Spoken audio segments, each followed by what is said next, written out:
हम कल देख रहे थे कि मनुष्य के इस तात्कालिक जीवन की, जो शरीर का जीवन है, जो पृथ्वी पर का डेरा है मनुष्य का, ये भले ही पर मनुष्य की दृष्टि में बहुत क्या है। मनुष्य सोचता है कभी मरूंगा ही नहीं और मैं सदा के लिए हूँ और जो कुछ मेरा है वो भी सदा के लिए होगा। भले ही इंसान इतना अपने आप को सोचता है कि ये जीवन कभी ख़त्म नहीं होगा, परंतु परमेश्वर का पवित्र वचन क्या कहता है और वास्तविकता क्या है। हमने देखा कि मनुष्य क्या है, घास के फूल के समान है, सारी शोभा मनुष्य की, और घास के फूल के समान है। लिखा है घास सूख जाता है और फूल झड़ जाता है, ऐसे ही है। इसके साथ मनुष्य की तुलना करता है परमेश्वर का वचन। और फिर हमने देखा यहाँ हमारा कोई क्या नहीं है, ठिकाना नहीं है। मतलब पृथ्वी पर क्या है, हम अपने पुरखाओं के समान परदेसी और बाहरी हैं। हमारा इधर कोई ठिकाना नहीं है।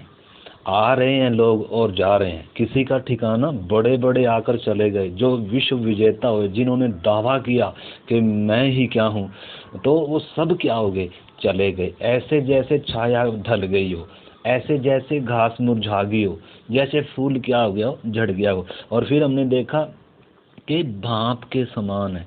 जैसे भाप थोड़ी देर दिखाई देती है और फिर लोप हो जाती है, ऐसे ही है मनुष्य का जीवन।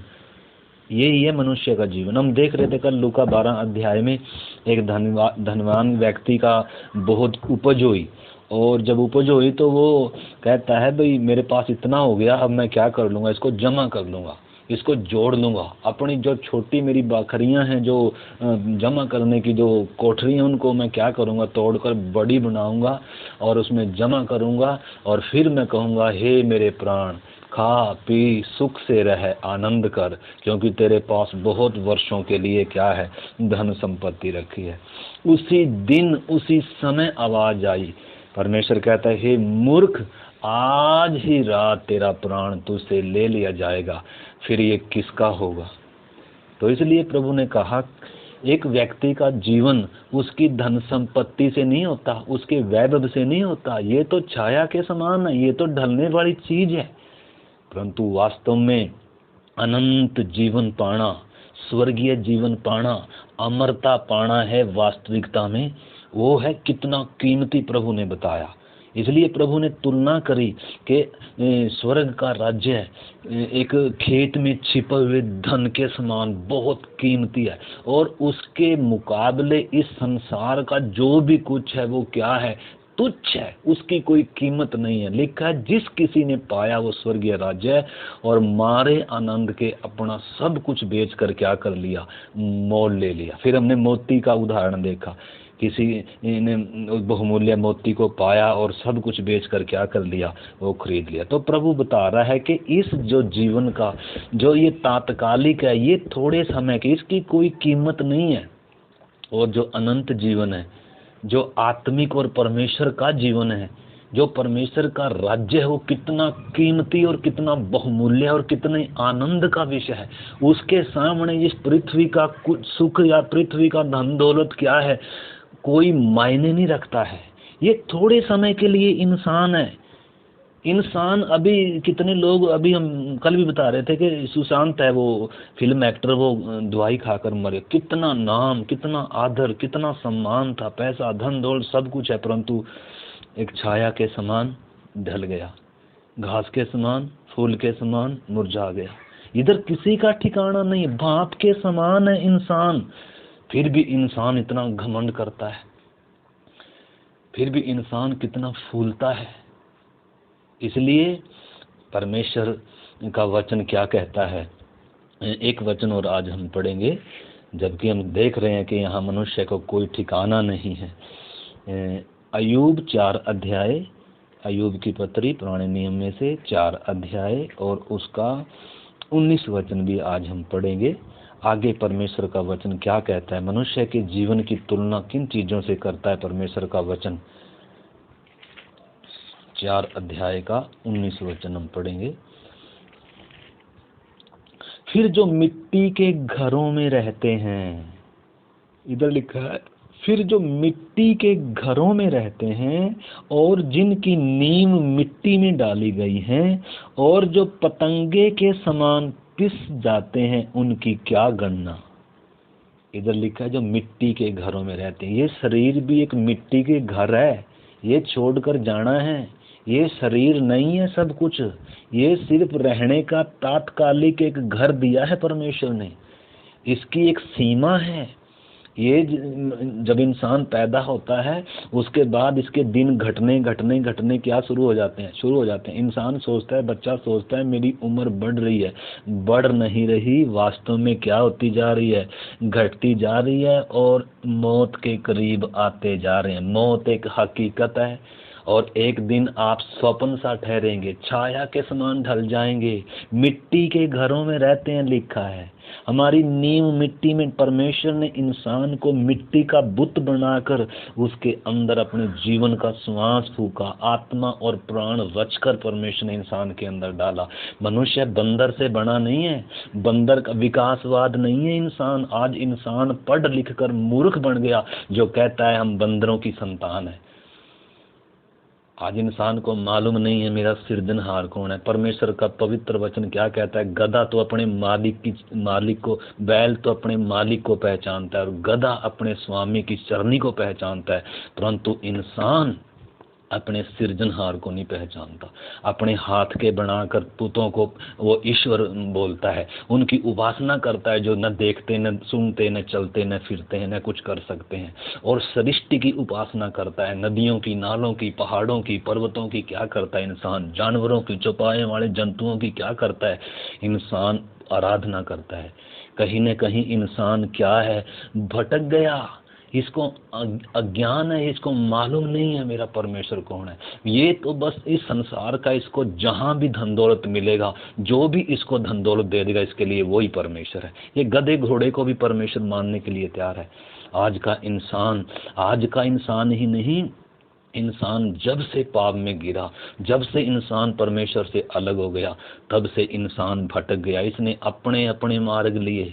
इसलिए यशाया नबी कहता है हम सब ने अपना अपना मार्ग लिया था और हम सबों के अधर्म का बोझ प्रभु ने, परमेश्वर ने उस पर लाद दिया। यीशु मसीह एक सच्चा चरवाहा बनकर आया।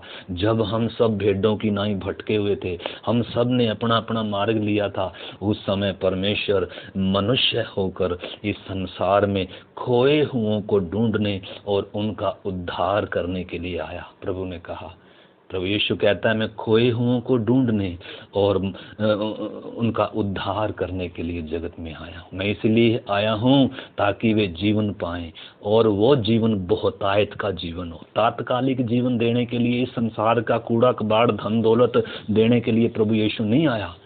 वो तो कहीं भी मिल जाएगा, कहीं भी माथा टेकें, कहीं भी आप नारियल चढ़ाएं, जा कहीं भी किसी को भी मान लें, आपकी मनोकामना पूरी हो जाएगी। परंतु ये जो जीवन है, ये जो जीवन की सुख शांति, थोड़े समय का धन दौलत है, आप इकट्ठा तो कर सकते हैं किसी की भी पूजा उपासना कर कर, लेकिन मौत आएगी और आपसे सब कुछ छीन लिया जाएगा और मौत का दूत नरक की आग में लेकर जाएगा। अगर पाप से छुटकारा नहीं हुआ, अगर परमेश्वर से मेल नहीं हुआ, अगर अमरता नहीं पाई। यीशु मसीह संसार में मुर्दों के बीच में, जब सब इंसान पापों के कारण मरे हुए थे, आत्मिक तौर पर मुर्दा थे, उस समय प्रभु यीशु जीवन बनकर आया, जीवन लेकर आया, अमरता लेकर आया। इस भाप के समान मनुष्य के लिए, इस छाया के समान मनुष्य के लिए, इस फूल के समान मनुष्य के लिए जिसका कोई ठिकाना नहीं है, जो भाप के समान है, जो मिट्टी के घरों में रहता है, इस इंसान के लिए प्रभु यीशु मसीह अमरता लेकर आया। यह है परमेश्वर का प्यार। परमेश्वर ने जगत से ऐसा प्रेम किया कि उसने अपना इकलौता पुत्र दे दिया, ताकि जो भी कोई उसके ऊपर विश्वास करेगा वो नाश नहीं होगा परंतु अनंत जीवन पाएगा।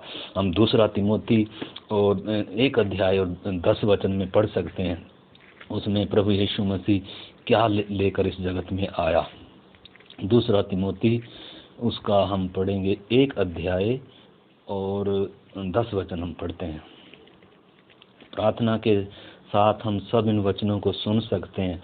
जो जिनके पास बाइबल है वो वचन को खोल कर क्या कर सकते हैं, पढ़ सकते हैं और प्रार्थना के साथ इनको समझ सकते हैं, इससे पहले कि आपका छाया के समान जीवन ढल जाए। कोई नहीं सोचता, हर कोई सोचता है मैं तो सदा के लिए हूँ, मौत किसी को याद नहीं है, परंतु पता नहीं किस समय कौन सी घड़ी आएगी और आप छाया के समान ढल जाओगे, कोई पता नहीं है। आज आज मौत का दूत घूम रहा है पूरी दुनिया में। इन 2 महीनों में लाखों लोग मर गए। उन्होंने कभी सोचा नहीं था हम मर जाएंगे। मनुष्य इतना इतना सोचकर चल रहा है कि मैं तो इस जगत में सदा के लिए रहूंगा। वो मौत इंसान को याद भी नहीं है। परंतु एक समय आता है, एक मनुष्य का जीवन उसके नथनों में है। एक श्वास आ गई, दूसरी आएगी कर कर कोई भरोसा नहीं है। रात को बिस्तर पर सोया, सुबह उठेगा कर कर कोई गारंटी नहीं है। इंसान का ये जीवन है जिस पर इंसान फूलता है, इंसान घमंड करता है। कितने बड़े बड़े राजा हुए, कितने बड़े बड़े सम्राट हुए, विश्व विजेता हुए, सब चले गए, मिट्टी में मिल गए। कब्र ने मुंह बंद कर दिए सबके बोलती बंद करती मृत्यु सबको निगल गई। परंतु जो प्रभु यीशु मसीह के द्वारा अमरता का जीवन पाता है, वो मृत्यु के ऊपर जय ललकारते हैं। वो सिर्फ इस मिट्टी के शरीर से निकलते हैं, परंतु वो अमरता का जीवन पाते हैं। प्रभु यीशु ने क्या कहा, पहले हम पढ़ेंगे, पहले इसको भी पढ़ेंगे हम। 2 तिमोथी 1 अध्याय का 10 वचन, इसमें लिखा है, पर अब हमारे उद्धारकर्ता मसीह यीशु के प्रकट होने के द्वारा प्रकाशित हुआ। क्या प्रकाशित हुआ? लिखा है, जिसने मृत्यु का नाश किया, जिसने मृत्यु का नाश किया। मृत्यु जो मानव जाति के ऊपर राज्य करती थी, हम वचन में पढ़ते हैं, एक इंसान के द्वारा, पहले इंसान आदम के द्वारा, जिसकी हम सब आदम वंशी संतान हैं, उस एक पहले आदम के द्वारा जिसको परमेश्वर ने नर और नारी कर कर बनाया था, आदम और हवा, जो परमेश्वर ने पहले इंसान रचे थे, अपने स्वरूप समानता में मिट्टी से रचकर, जिनके अंदर अपने जीवन का श्वास उनके नथनों में फूंक कर उनको जीवित प्राणी बनाया था, उस आदम के द्वारा पाप जगत में आया और पाप के द्वारा मौत आई और मौत सब मनुष्यों में फैल गई। रोमियो 5 अध्याय का 12 वचन आप पढ़ सकते हैं, वो यूं ही कहता है। परंतु इधर क्या लिखा है? इधर लिखा है, प्रभु यीशु मसीह जगत का उद्धार करता जब प्रकट हुआ, उसने क्या प्रकाशित किया? लिखा है, वो अमरता को लेकर आया, उसने वो तेजों में सुसमाचार प्रकाशित हुआ। लिखा है, जिसने मृत्यु का नाश किया, सबको मौत ने निगल लिया। यीशु मसीह मौत के ऊपर फतेहबंद हुआ। इतिहास गवाह है, कब्र खाली है आज भी जिधर यीशु को दफन किया गया था। क्रूस पर उसको बिना रहम के उसको मारकर, और मनुष्यों ने, हम पापी मनुष्यों ने उसको क्या किया है? हमने सोचा, जब उसने कहा मार्ग मैं हूँ, सच्चाई मैं हूँ, हम मनुष्यों ने मिलकर क्या किया? उसे क्रूसित किया और उसको कब्र में बंद कर दिया। रोमी साम्राज्य था उस समय, उसने अपनी मोहर कब्र पर लगा दी, सैनिकों को बिठा दिया कि देखेंगे ये भरमाने वाला जो कहता था कि मैं तीसरे दिन जी उठूंगा, देखेंगे ये कैसे जी उठेगा।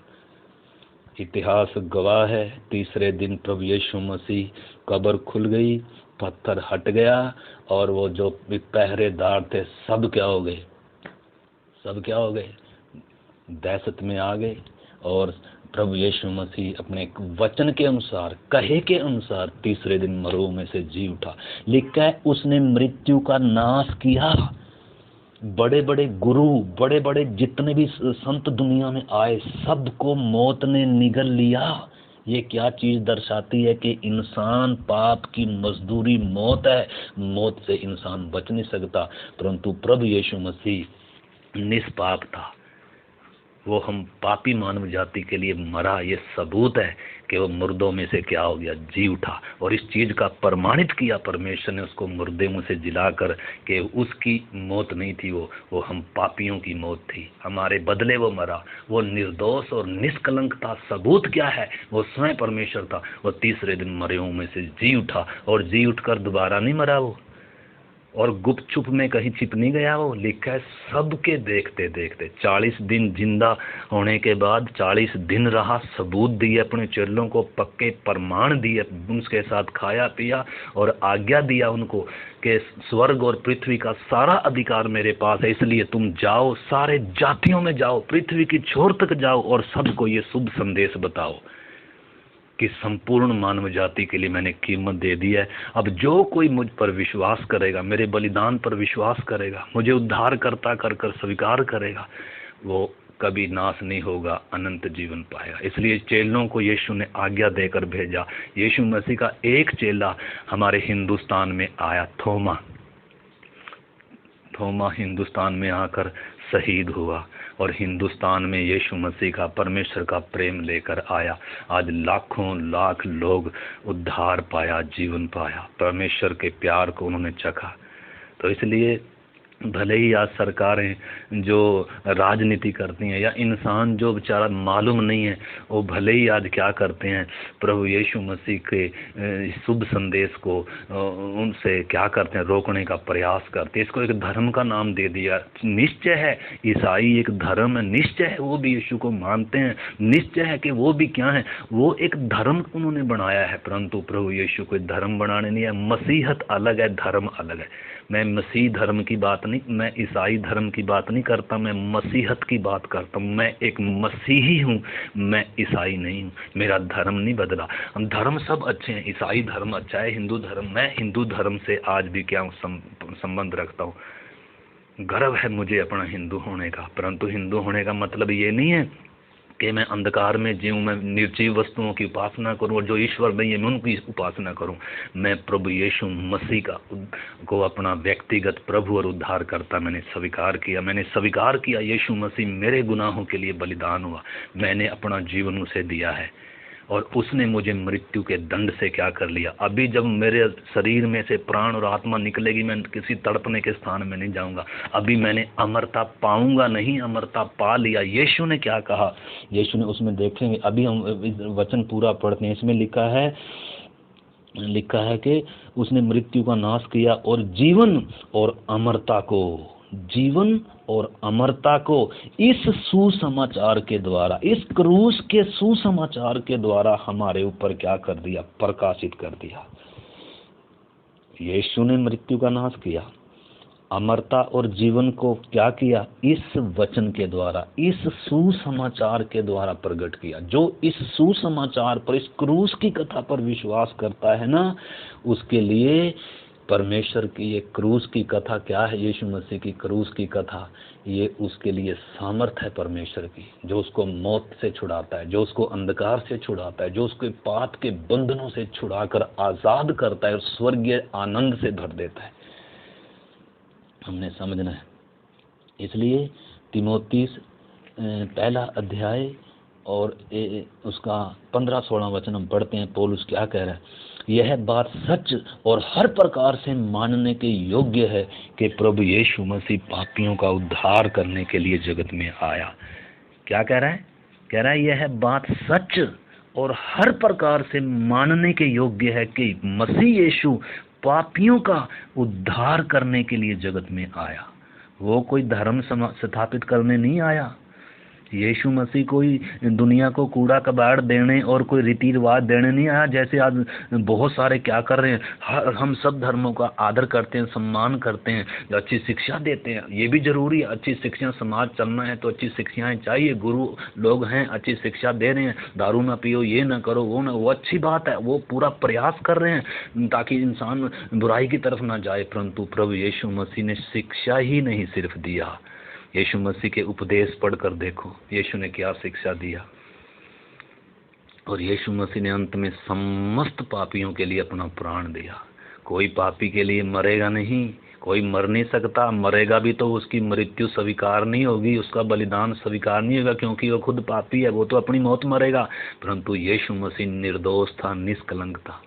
बाकी कोई निर्दोष निष्कलंक नहीं है। यीशु मसीह का और समस्त मानव जाति के जन्म में जमीन और आसमान का फर्क है। हम सब मानव जाति से प्रभु यीशु मसीह जन्म से ही अलग कैसे है, वो निर्दोष और पवित्र कैसे है, क्योंकि वो इंसान का बीज नहीं है, वो परमेश्वर देहधारी हुआ, वो परमेश्वर देहधारी हुआ।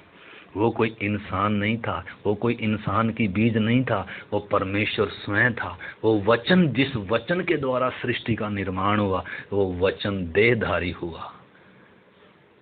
जिसका नाम यीशु मसीह रखा गया। यीशु का मतलब है पापों से छुड़ाने वाला। इधर पौलुस क्या कह रहा है, ये बात सच है, हर प्रकार से मानने के योग्य है कि यीशु मसीह पापियों का उद्धार करने के लिए आज जिनमें सबसे बड़ा मैं हूँ, और मुझ सबसे बड़े पापी में इसलिए परमेश्वर ने अपनी दया दिखाई, ये मुझ पर इसलिए दया हुई कि जो यीशु मसीह पर अनंत जीवन के लिए विश्वास करेंगे उनके लिए मैं एक आदर्श बनूं। तो इसलिए प्रभु ने स्वयं भी कहा, मत्ती यूहन्ना 11 अध्याय हम पढ़ते हैं, यूहन्ना 11 अध्याय का 25-26 वचन क्या कहता है। प्रभु ने क्या कहा, प्रभु यीशु ने कहा, यीशु ने उनसे कहा, पुनरुत्थान और जीवन मैं ही हूँ। पुनरुत्थान और जीवन मैं ही हूँ। जो कोई मुझ पर विश्वास करता है, यदि वो मर भी जाए तो भी जिएगा।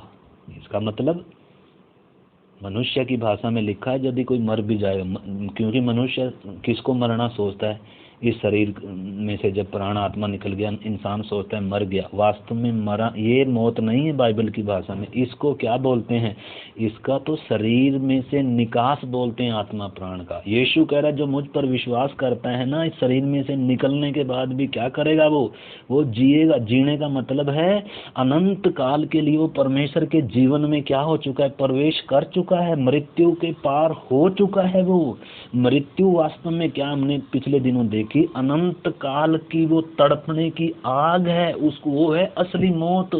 इंसान उधर क्या करेगा, अनंत काल के लिए उद्धार का मौका नहीं है, दूसरा जन्म नहीं है। एक बार मनुष्य का जन्म है और उसके बाद मरना है और उसके बाद न्याय का होना नियुक्त है। अभी जो पाप की दशा में मरते हैं अभी भी तड़पने की जगह में जा रहे हैं। एक दिन परमेश्वर क्या करेगा, उन सबको न्याय सिंहासन जब रखा जाएगा, न्याय के सामने खड़े किए जाएंगे, पुस्तकें खोली जाएंगी, इनके सबूत, इनके गवाह किए आकाश और पृथ्वी गवाह होंगे। हम कल भी देख रहे थे। और परमेश्वर सारी मानव जाति का हर एक छोटे बड़े का क्या करेगा, न्याय करेगा। और लिखा है मनुष्य के कामों के अनुसार उसका न्याय किया गया, और जिस किसी का नाम जीवन की पुस्तक में लिखा हुआ नहीं मिला, वो उस आग में, उस तड़पने के स्थान में, उस अनंत मृत्यु जिसको बोलते हैं, उसमें डाल दिए गए और दिन युगान युग तक क्या करते रहेंगे, तड़पते रहेंगे। परमेश्वर नहीं चाहता मनुष्य जो परमेश्वर के स्वरूप में सिरजा है, जिसके लिए यीशु मरा, जिस मनुष्य को भले ही पापी है, भले ही परमेश्वर का विरोधी है, तो भी परमेश्वर सारे जगत से प्यार करता है। इसलिए परमेश्वर चाहता है सबको ये शुभ संदेश सुनने का अवसर मिल जाए। इसलिए मेरे भाई बहन जो भी इस वचन को सुनता है, प्रभु यीशु मसीह पर विश्वास करें, इस तेजो में सुसमाचार पर विश्वास करें। यीशु मसीह आपके लिए मरा, परमेश्वर आपसे प्यार करता है, परमेश्वर आपको अनंत जीवन देना चाहता है। ये धर्म की बात नहीं है, धर्म सब अपनी जगह है। तो इसलिए प्रभु यीशु मसीह पर जो कोई विश्वास करे, इधर यीशु ने क्या कहा, जो कोई मुझ पर विश्वास करेगा, जो कोई मुझ पर विश्वास करता है वह यदि मर भी जाए तो भी जिएगा, और जो कोई जीवित है वह जो और मुझ पर विश्वास करता है वह अनंत काल तक नहीं मरेगा, अनंत काल तक नहीं मरेगा। उसको बोलते हैं आत्मिक मौत। वो कभी क्या नहीं होगा, मरेगा नहीं।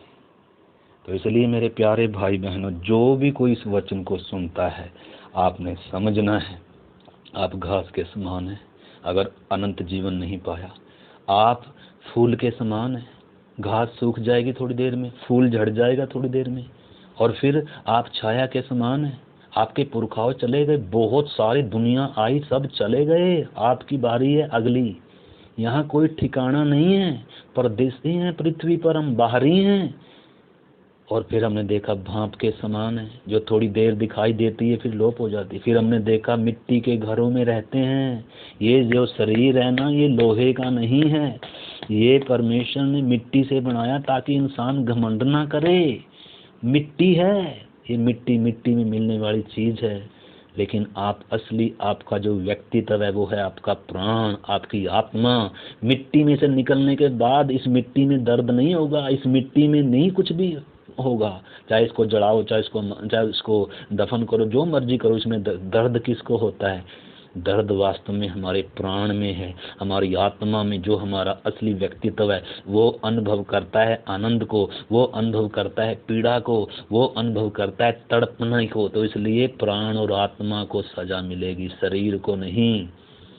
बहुत सारे लोग शरीर में ही भक्ति करते हैं, शरीर में स्नान करते हैं, शरीर में पूजा करते हैं, शरीर में धर्म बदलने से भी, इधर उधर भटकने से भी कोई क्या नहीं होगा एक इंसान का। बहुत सारे लोग धर्म चेंज कर लेते हैं, बहुत सारे ये सारी चीजें आपके उद्धार से संबंधित नहीं है। प्रभु यीशु मसीह किसी का धर्म बदलने नहीं आया, यीशु मसीह अमरता लेकर आया, इंसान को पाप से, बुराई से, अंधकार से, मौत से छुड़ाने के लिए आया।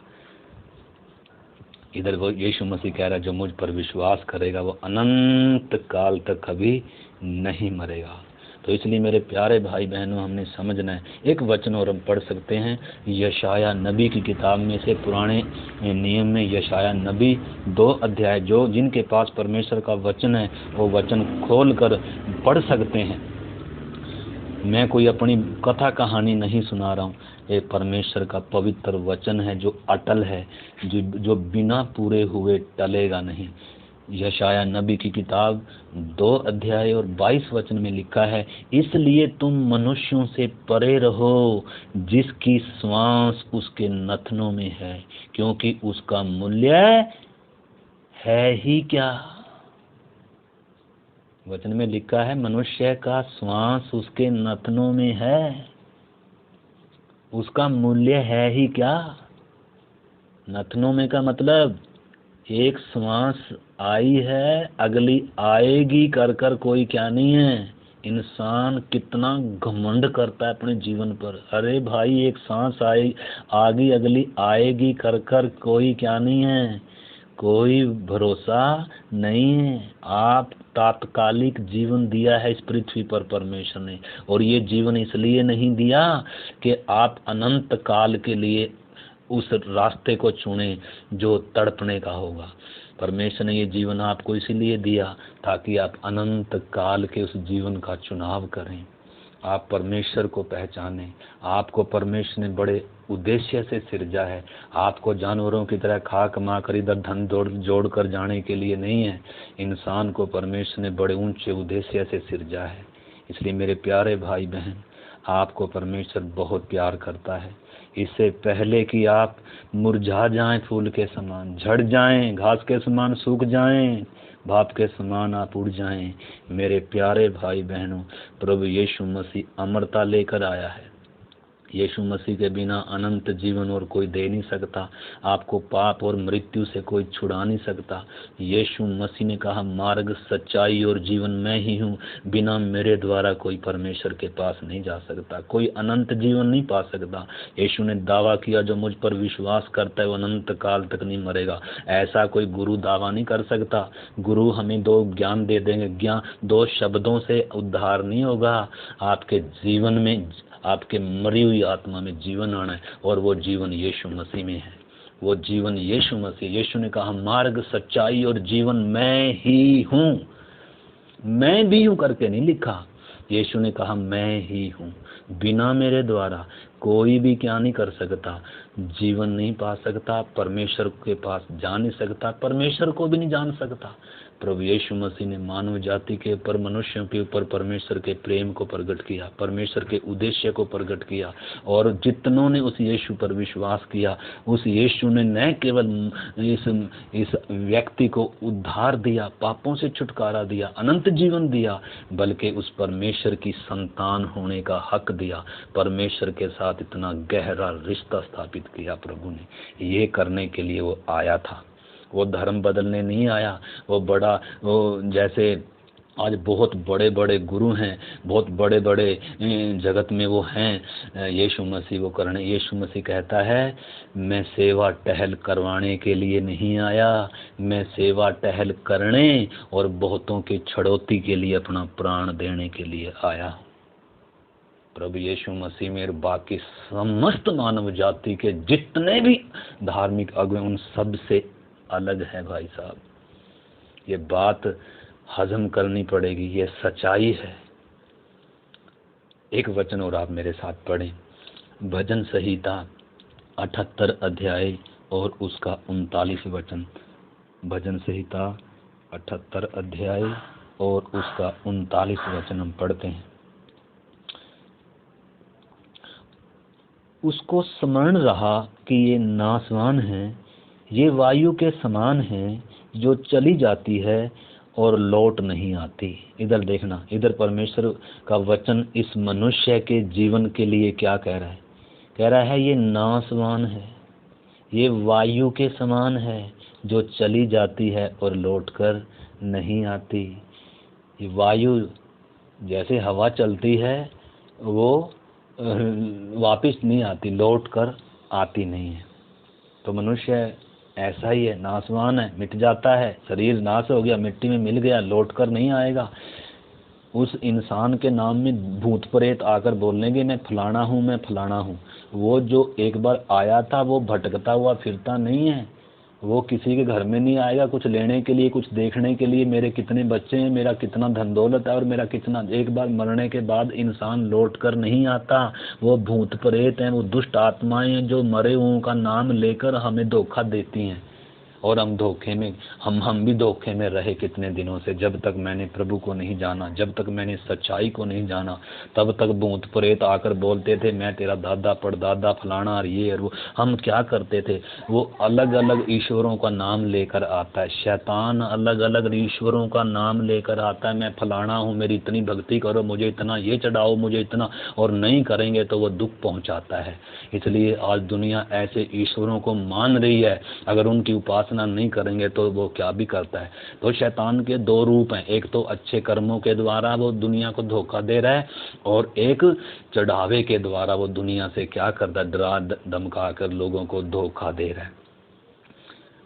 हर तरीके से इंसान, जिस भी तरीके से इंसान धोखे में आएगा, उसी तरीके से इंसान को शैतान आज धोखे में फंसा कर रखा हुआ है। जाति में, धर्मों में ऐसा फंसा दिया, इंसान को धोखा दे रहे कि तू कर्म कर और तेरी मुक्ति हो जाएगी, तू मेरा नाम जप, दो शब्द लेकर उनको जाप करता रहे, तेरी मुक्ति हो जाएगी। तो ऐसे ऐसे कर कर क्या दे दिया, 84 लाख यूनियन हैं इंसान की, ऐसा कर कर झूठ लेकर आ। ये इंसान एक बार आया, एक बार उसका जन्म और एक ही बार उसका मरना, और उसके बाद न्याय का होना नियुक्त है। 84 लाख यूनि झूठ है, उसमें कोई सच्चाई नहीं है। इसलिए मेरे प्यारे भाई बहनों, इधर परमेश्वर का वचन क्या कहता है? मनुष्य नाशवान है, वायु के समान है जो चली जाती है और लौटकर नहीं आती। लौटकर देखने के लिए नहीं आओगे आप अपने परिवार को, आप अपने बच्चों को। आपने कितना धन, जो भले ही आपका परिवार आपके खेत में, आपके गांव में, आपके कहीं चौराहे पर आपका बुत बना देगा, आपको स्मरण करेगी दुनिया, भाई ऐसा व्यक्ति था, परंतु आप उसको देखने के लिए नहीं आओगे, आप देखने के लिए नहीं आओगे। इसलिए मेरे प्यारे भाई बहनों, इससे पहले कि मौत आए, इससे पहले कि आप भाप के समान लोप हो जाएं, आज मौका है अनंत जीवन पाने का। आज मौका है अनंत जीवन पाने का। प्रभु यीशु मसीह आपका इंतजार कर रहा है, आपके दिल के द्वार पर खड़ा हुआ खटखटा रहा है। प्रभु कह रहा है जो कोई द्वार खोलेगा मैं उसके पास आऊँगा। हर किसी ने अपने मन को कठोर कर कर रखा हुआ है। प्रभु यीशु मसीह के पास लोग आते भी हैं तो चंगाई पाने के लिए, आशीष पाने के लिए, बरकत पाने के लिए। संसार का कूड़ा और कबाड़ जो जलने वाला है, धन दौलत जो नाशवान चीज़ है, उनके लिए। क्योंकि हम जब से जन्म लिया, जब से हम ऐसे ईश्वरों की उपासना करते हैं, झोली फैलाकर, हम तुझे ये देंगे तू हमें ये दे, हम तेरी इतनी उपासना करेंगे तू हमें ये दे। ऐसे ही बहुत सारी दुनिया यीशु मसीह के पास भी आ रही है, वो इसी संसार के सुखों और धन दौलत के लिए आते हैं।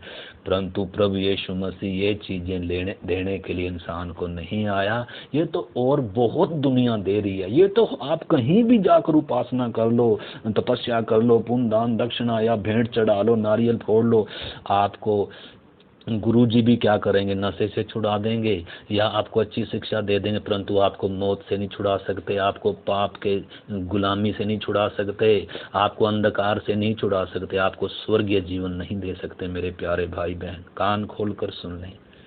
प्रभु यीशु मसीह के अलावा और कोई उद्धार करता नहीं है, और कोई नहीं है जो आपके लिए मरा हो, और कोई नहीं है जो आपसे प्यार करे, और कोई नहीं है जिसने आपको सिरजा हो। आपका बाप, आपका परमेश्वर आपसे प्यार करने के कारण इंसान बनकर आया और आपके लिए क्रूस पर उसने प्राण दिया। आज विश्वास का दिन है, आज आपके उद्धार का दिन है, आज अनंत जीवन पाने का, अमरता पाने का आज दिन है मेरे प्यारे भाई बहन। कल पर रोशनी करना, पता नहीं कल आए या ना आए। जब लाखों लोग इस कोरोना के द्वारा मारे जा रहे हैं, बीमारी वायरस जब फैलता जा रहा है, मेरे प्यारे भाई बहन, अंतिम समय में जब हम आए हैं, जो भी मेरे इस आवाज़ को सुनता है, परमेश्वर के वचन को, आज उद्धार का दिन है। आज यीशु के लिए अपना मन खोलें, विश्वास करें, प्रार्थना करें, प्रभु मैं पापी हूँ, मुझे उद्धार दे, मुझे मेरे पापों से छुड़ा, मुझे स्वर्गीय जीवन दे मेरे जीवन में। ऐसे करके प्रार्थना करें। आज ही प्रभु आपको आनंद से, खुशी से, अमरता के जीवन से भरेगा। पाप के बंधनों से आज ही आप आज़ाद हो सकते हैं, गारंटी है। लिखा है यदि हम यीशु को प्रभु जानकर, अपने जीवन का प्रभु और उद्धारकर्ता जानकर अंगीकार करें, अपने मुंह से अंगीकार करें और अपने मन से विश्वास करें कि वो मेरे लिए आया, वो मेरे लिए जिया, वो मेरे लिए मरा और वो मुर्दों में से जी उठा और आज भी जीवित है। अगर ये मन से विश्वास करेंगे तो आज निश्चय क्या पाएंगे? उद्धार पाएंगे, गारंटी है। आज उद्धार का दिन है। बाइबल कहती है, परमेश्वर का शुभ संदेश कहता है, आज उद्धार का दिन है। मन फिराकर विश्वास करें, यीशु मसीह को अपने जीवन में पुकारें। आज ही आपको वो आनंद से और खुशी से भरेगा। आज ही आपके ऊपर से पाप के जुए बोझ हट जाएंगे। विश्वास के साथ आप स्वीकार कर सकते हैं। एक वचन और हम पढ़ेंगे, 90 अध्याय, इसी भजन संहिता 90 अध्याय का हम पढ़ेंगे 5 और 6 वचन। तू मनुष्यों को धारा के समान बहा देता है। वे स्वप्न सा ठहरते हैं। वे भोर को बढ़ने वाली घास के समान होते हैं। वह भोर को फूलती और बढ़ती है और शाम तक कटकर मुरझा जाती है। इधर क्या लिखा है? मनुष्य एक धारा के समान है। जैसे पानी बह गया, ऐसे मनुष्य धारा के समान बह जाता है, लौट कर नहीं आता। लिखा है वे स्वप्न सा ठहरते हैं, सपना सा रह जाता है। अब जो दवाई खाकर भाई मर गया, फांसी लेकर मर गया, उनका स्वप्ना सा ही रहेगा। कुछ दिनों में क्या हो जाएंगे? भूल भाल जाएंगे। लिखा है धारा के समान है जो लौट कर नहीं आता। पहले अभी हमने देखा था कि वायु के समान है जो लौट कर नहीं आता। अब इधर लिखा है धारा के समान है जो लौट कर नहीं आता। और लिखा है भी स्वप्न सा ठहरते हैं। और लिखा है जो भोर को बढ़ने वाली घास होती है ना, बहुत सारी घास है, सुबह सुबह बढ़ती है और क्या होती है, फूलती है और बढ़ती है और सांझ तक क्या हो जाती है, वो मुरझा भी जाती है या कट भी जाती है। एक ही दिन की, पल भर की क्या उनकी उम्र है। ऐसे ही इंसान की उम्र है। भले इंसान 170 साल के जीवन को बहुत बड़ा समझता होगा, परंतु परमेश्वर की दृष्टि में अनंत काल के हिसाब से ये 100 साल का जीवन पल भर का जीवन है। ये फूल के समान है मेरे भाई, ये घास के समान है। क्या आपने अनंत जीवन पा लिया? क्या आपने अमरता पाली? मौत आपके पीछे खड़ी हुई है। मौत आपसे सारा कुछ छीन लेगी जो आप इकट्ठा कर रहे हैं। संसार का आदर, मान, सम्मान, धन, दौलत, कूड़ा कबाड़, ये नाशवान चीज है। जगह जगह भूकंप आ रहे, जगह जगह भूडोल आ रही, पृथ्वी पर विपत्तियां आ रही हैं। अरे ये सारा कुछ नाश होने जा रहा है, कुछ भी नहीं रहेगा। परमेश्वर नया आकाश और नई पृथ्वी को सिरजेगा। ये पृथ्वी जाती रहेगी। आप प्रकाशित वाक्य में हमने कल भी पढ़ा था, फिर मैंने देखा नया आकाश। हम पढ़ सकते हैं प्रकाशित वाक्य में, इतना समय नहीं है हमारे पास, तो इसलिए एक वचन और पढ़ेंगे इसी भजन संहिता का 103 अध्याय का 15 और 16 वचन हम पढ़ेंगे और उसके बाद हम आगे प्रार्थना करेंगे। 103 अध्याय 15 और 16 वचन। इधर लिखा है, मनुष्य की आयु घास के समान होती है, वह मैदान के फूल के समान फूलता है। कैसे फूलता है इंसान? मैदान के फूल के समान। इंसान देखो अपने आप को कितना गर्व और घमंड करता है, मैं ये हूँ, मैं ये हूँ, परंतु वचन क्या कहता है? घास के फूल के समान फूलता है। घास के फूल के समान है इंसान। हे इंसान, तू अपने आप को क्या समझ कर बैठा है? तू फूल के समान है ना, फूल मुरझाने वाला है तू। बड़े बड़े आए, आकर चले गए। बहुत सारे आए मसीहत को खत्म करने के लिए आए, वो चले गए। बहुत सारे राष्ट्रों ने मसीहत पर बैन किया, आज वो सब चले गए। बहुत दुनिया चली गई। एक ही था जो आया, मरा, जी उठा और आज भी जीवित है और फिर से आने वाला है अपने लोगों के लिए। जो उद्धार पाए लोग हैं उनको लेने के लिए आएगा धरती पर। 7 साल का महाक्लेश आएगा, महामारियां, विपत्तियां और बहुत कुछ होने जा रहा है। मेरे प्यारे भाई बहनों, इससे पहले कि प्रभु बादलों पर आए या आपकी मौत आए, आज आपको अमरता पाने का दिन है। आज उद्धार पाने का दिन है। 103 का 15-16 हम जब पढ़ रहे हैं, लिखा है घास के समान है मनुष्य, और लिखा है मनुष्य की आयु घास के समान है, वह मैदान के फूल के समान फूलता है, जो पवन लगते ही ठहर नहीं सकता। जो पवन लगते ही मौत आएगी, आप ठहर नहीं सकते। आपको कोई डॉक्टर नहीं बचा सकता। आपको आपका पैसा जो जोड़ कर रखा वो बचा नहीं सकता। किसी भी डॉक्टर के पास चले जाना, एक श्वास भी आपके अंदर डाल नहीं सकता। एक श्वास भी नहीं डाल सकता आपके अंदर। और न वह अपने स्थान पर फिर मिलता है। आप अपने स्थान पर नहीं मिलेंगे मेरे प्यारे भाई बहन। इसलिए आज उद्धार का दिन है। आज उद्धार का दिन है। आइए हम प्रार्थना करें। प्यारे प्रभु, तो आपके पवित्र वचन के लिए आपको धन्यवाद हो। प्रत्येक सुनने वाले के हृदय में प्रभु तेरा पवित्र वचन, तेरी आत्मा काम करे। प्रभु अपने इस तात्कालिक जीवन की कीमत को और स्वर्गीय जीवन और अनंत जीवन की कीमत को, प्रभु आपकी कीमत को एक एक को पहचानने के लिए प्रभु आप मदद करें। हर एक को मन फिराव का मन दे प्रभु, तेरी ओर लौटने का, अपने मन को खोलने के लिए प्रभु एक एक को तू वरदान दे। दया कर एक एक पर प्रभु। सारा अंधकार एक एक जीवन से हट जाए प्रभु। आपके हाथ में सौंपते हैं पिता, यीशु मसीह के नाम से हम प्रार्थना को मानते हैं। हाँ।